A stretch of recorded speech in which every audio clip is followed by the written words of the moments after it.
Alright, so we just got to Miami. Decided to come out here, do a Father's Day weekend. So we left earlier this morning. Well, we tried to leave earlier this morning, but that never works out, right? When you have a toddler. But yeah, we came out here. So we stopped at the mall, Aventura Mall, and did a small little shopping, something light. About a couple things from Nordstrom. And yeah. So now we just got to the hotel. We're staying at the AC Hotel over here in Wynwood, which really to me isn't really Wynwood, but I guess it's considered Wynwood neighborhood. But yeah, so we're out here gonna chill out for a little bit while Hendrix is taking a nap. As you can see, she fell asleep. So she's laying in her stroller, but we'll probably transfer her to the bed, but she'll probably sleep for about an hour and a half, maybe. And then we'll go back out, figure out what we're gonna do for the rest of the evening. And then tomorrow's Father's Day, so we're gonna go to brunch. But you guys will see all of that. So yeah, just giving you guys an update as far as what we're doing today and what we've done. But yeah, update, still haven't gotten a haircut.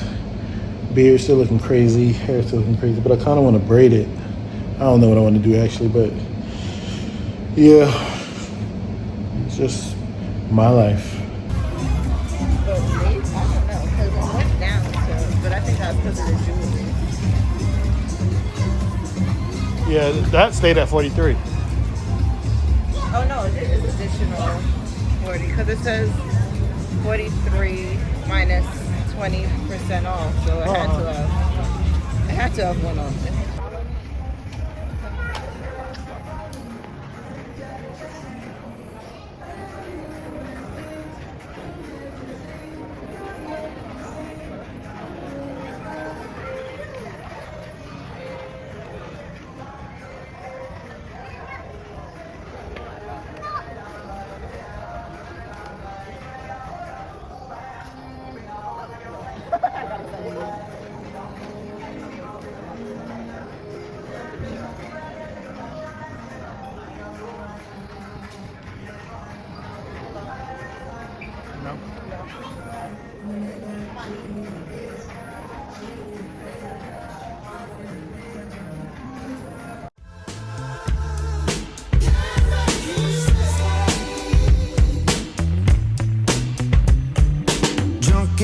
Came storming in 5 a.m. You woke me up again, cause the double's on ice and your friend Diane got you all up in your head again about a picture on my phone from a girl I used to know. Got you searching flights back home. I'm like, please don't go.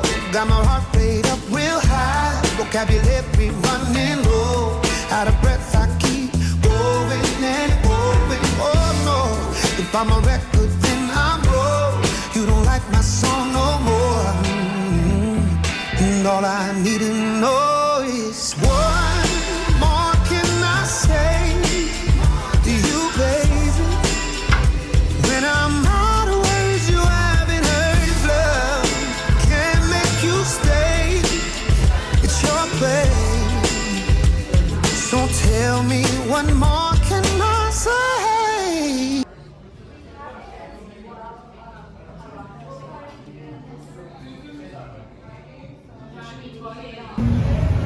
Yeah.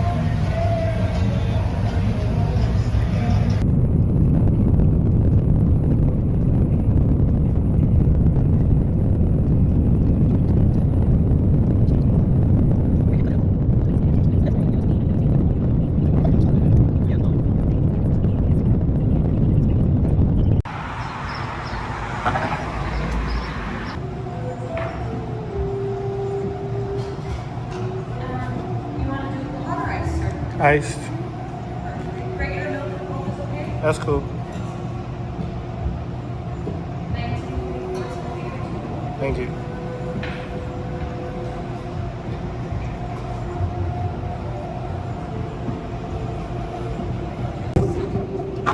All right, what's up, everybody? So,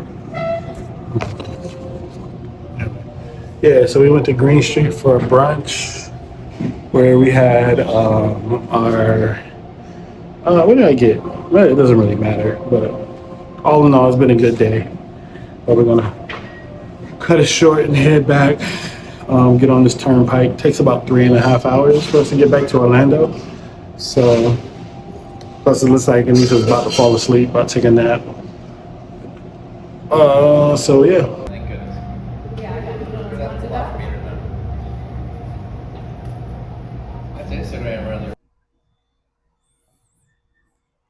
That's kind of cool. It's a squirrel. Yeah, it's a squirrel. Yeah.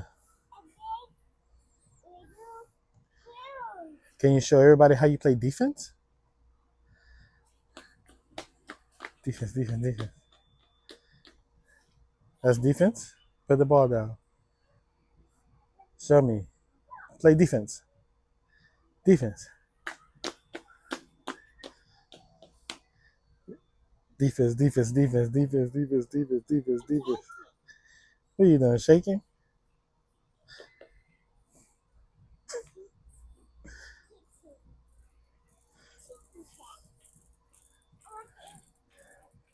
No. There's mommy. Yes. Oh, the kitty cat. Okay, I think that's cute because she likes to. So it's like single packets. You just put it with milk at home in the morning. But then, all right, it's a little full like the applesauce. That's fine, right? Yeah, that's cool. Both. I thought the puzzle piece is cute. That's cool. And then the yogis and mixed berry with the strawberry and blueberry. Yep. All right, she should. And then this, I want to try this at home for myself. And this, I don't need this. I don't know why I picked it up. I just need food. Okay. All right. Cool. Now I decided to get this tripod. Yeah, just another juice probably from the front. Try to get this tripod here. Heyday. Pizza Hut, yeah. We'll see how it does. All right. Never done this type of content like we use a tripod, but they had like the little safari animals because the ones that we got from Hobby Lobby, I don't know. Let's go. Here, you want to hold this?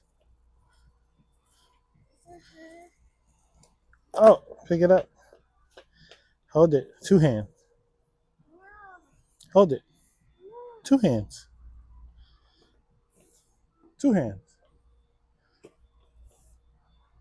Hold it. 2 hands.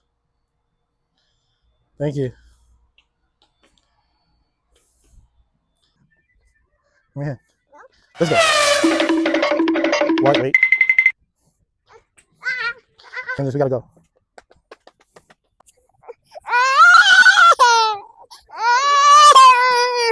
told you it's time to go. Okay. Now you're gonna cry. Look at it. Look, Mimi. Stop it.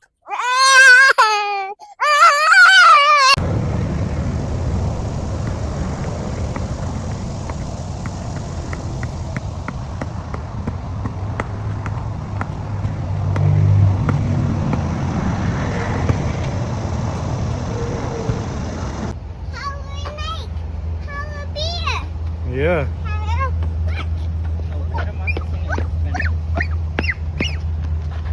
Go.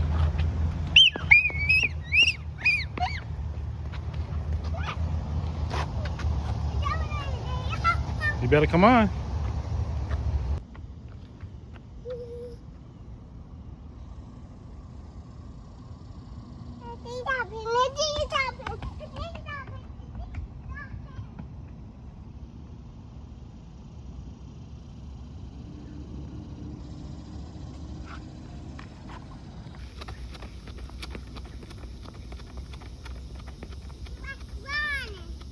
Run, catch daddy, catch daddy. What's up, y'all? Another day. It is Thursday, and again, we're waiting. Anissa's inside getting her eyelashes done, so we're just waiting for her to come out, and then we'll continue our day. Gotta prepare a little bit for tomorrow. We have a wedding to attend. My little cousin is getting married, so we're going to her wedding. I have some flowers to do for the wedding. Not anything crazy, just some hand bouquets for the bride and the bridesmaids, and then gotta find something to wear. We got Hendrix a dress already and some shoes. Might change out the shoes though. But other than that, yeah, man, just hanging out today. We got, man, it's getting like crunch time for us, man, because the lease is up in October. So I would imagine we need to find somewhere to live in DC fairly soon. Sorry, I'm so sweaty. We just left the park. We just left the park with Hendrix. But yeah, we gotta find an apartment. We found one that we like. Well, we think that we like, called Hecht Warehouse in Ivy City. So it's still close to like Union Market area. That's kind of the area we want to be in, since that's what we're familiar with for our first year. And then maybe we'll branch out. But so we're not gonna be able to go visit it to see a tour. So Anissa's mom is gonna go on a tour. And my hair is crazy. Okay, I'm gonna get a haircut today. And yeah, so she's gonna go do that. And so we'll look at that apartment through her. And then I guess we probably need to find like one or two more that she can go look at that same day. And then we'll narrow it down from there and start applying and deal with the whole applying for apartment stuff. You know, that's always fun. All the fees and all that nonsense. But, you know, if it's the Lord's will, everything's going to go fine, which it will. And we'll be in DC pretty soon, and starting the next chapter of our lives. I think, yeah, we're just done here in Orlando. You know, whatever. Talked about it before. So on to the next. What else is popping right now? I go back to work next week. So I've been out for 2 months for my knee surgery and just doing the knee therapy rehab or whatever. So I'm pretty good. I feel like I'm not 100%, but I think by the time we get to DC, the goal is for me to be able to play in like a 30 and up, 40 and up basketball league. You know, something light, man. I just have to play ball. I got to get back on the court, man. Just that's what makes me happy outside of my family. You know, basketball has just always been a part of me, so I have to incorporate that in my life. And I think, you know, I don't need much. I don't care for much anymore. And, you know, family and basketball and my faith.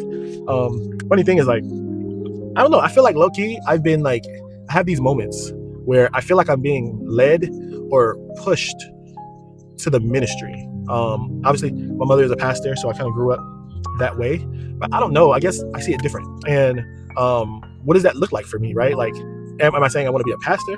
Am I saying I just want to serve, right? I need to find a church home when we get to DC where first I can begin to start to serve my family and myself. We can start serving and going to church and making that a part of our everyday lives, our weekly lives, because that's super important. But I don't know, man. I have these moments where like I have scripture in me or something like that, or I don't know what it is. These are feelings that I've been having for years now, but as of late, it's been reoccurring more often. So I'm really just trying to navigate and see what that means and what is that like, what is happening, like what's going on with me. So trying to stay more in prayer. I'm being more intentional about my praying, and the things that I want for my life and my family's life, and how to achieve those goals. So that's where I'm at. But yeah, like I said, we're just waiting. Hendrix is right there in the back. You kind of see part of her head right there. Hendrix, say hi. But yeah, I feel like the older I get, I start to I had a conversation yesterday with a close friend of mine, Brian, and we were talking about our fathers, right? And I've had this conversation before with my good friend Dudley as well. We talk about fathers and the fathers, our fathers, right? And it's like, and us trying not to build up a resentment, right? Because our fathers were in our lives, are in our lives. But it seems like it's like kind of something common with that era of men that are in their late 60s, early 70s, where it seems like they were kind of just taught to provide, right? Like, I pay the bills, y'all got something to eat, y'all got clothes on your back, my job is done. And I feel like the older I get, I'm building up a resentment, and I'm fighting that. I talk to my brother about it constantly. He's telling me all the time to, fight against that resentment, because you don't want that to build up over time, right? So, but when I say that, what I mean is like, as now that I have a child, the emotional side of me, I'm more vulnerable and I understand it more. But this was something I had to learn on my own, or maybe through my mother, but it wasn't taught through my father. My father only taught us how to be a man, so to speak, of, you pay the bills and you protect, but not how to be there emotionally for your wife, or how to be there emotionally for your children, or how to guide them beyond the basics, and how to navigate through life. I love my dad. I love my dad to death, and this is no knock to him, right? Because he didn't have his father. So there are things that he was not taught. So the military taught him, right? The army taught him these things, and all what he ended up doing was teaching us those things. But that wasn't always what we needed, my brother and I. So now, as I'm older, I'm seeing a lot of the things that I don't want to do, right? Like, there's tons of things that my dad has taught me that I am going to always have with me. But there are also things that I don't want to do, and I don't want to be like, and that's okay, right? Because I'm my own man. Sometimes I used to feel guilt for this feeling, but I don't anymore. Because I feel like it's just important to tap into that emotional side. And I'm not saying you be a man and you're around here crying all day and blah, blah, blah, blah, and doing all this. No. What I'm saying is being there for your children beyond the basics of providing, right? Having those conversations, having those tough conversations, being there for them emotionally, because they don't know what they're going through, but you've gone through it, right? And not allowing them to go through that alone. Because then they turn to other things. And I don't want that to happen. Luckily, my mother has been a very, very, very extremely instrumental in my life, in my upbringing, and my brother. So she played a major part on our development when it comes to the emotional side and us allowing ourselves to be vulnerable in certain ways. But that wasn't something that we got from our father. And I want to be more well-rounded in that way than my father was.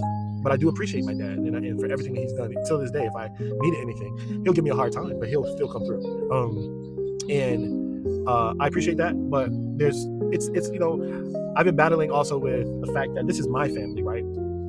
I'm the leader. I'm setting the tone with my wife, right, as a partnership. And my parents don't try to dictate anything in our lives.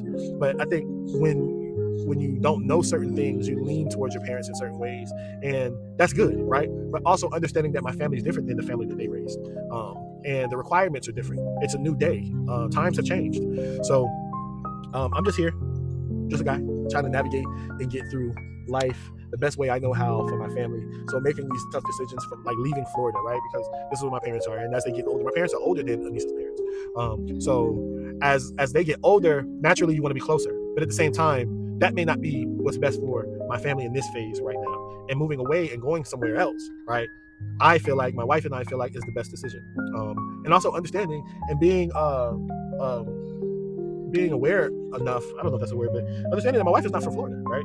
She's from New York. So being up north is more natural for her. She came here. She did it for 4 years. We were here.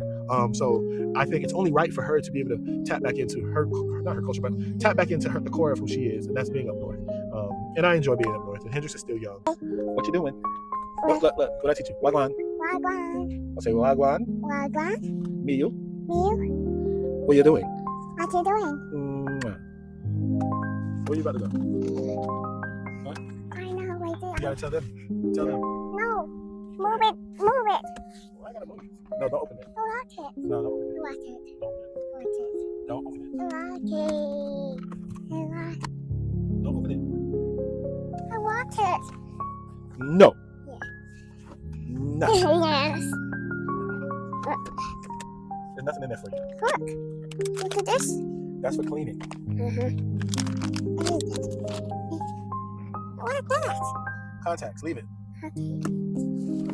What that? What that?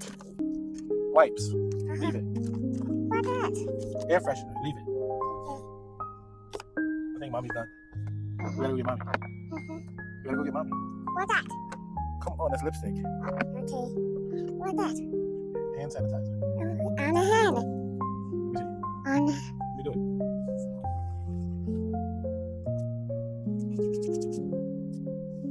Good job. You put it on? Here.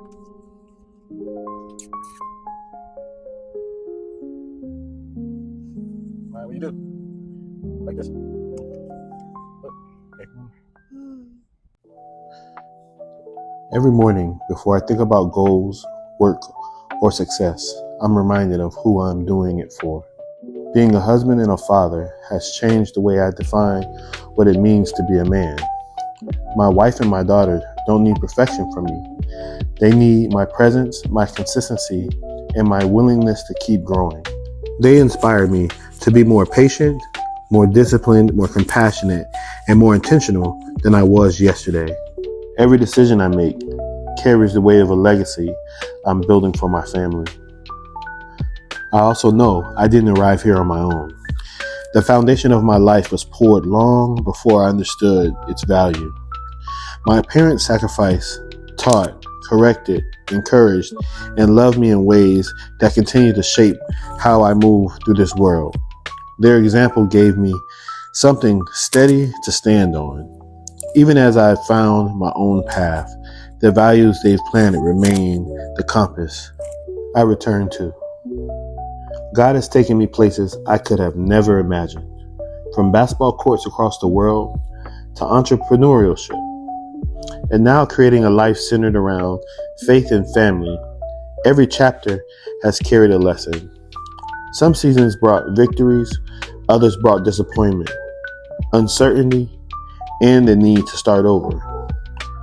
Looking back, I can see that every experience, whether joyful or painful, was refining me into the man I'm becoming. Today, I don't measure my life by titles or accomplishments. I measure it by the husband I'm becoming, the father my daughter will remember, and the son who honors where he came from, and the man who trusts God with where he's going. My journey has never been about arriving at perfection. It's been about becoming. And every day, God gives me another opportunity to become a better man than I was yesterday.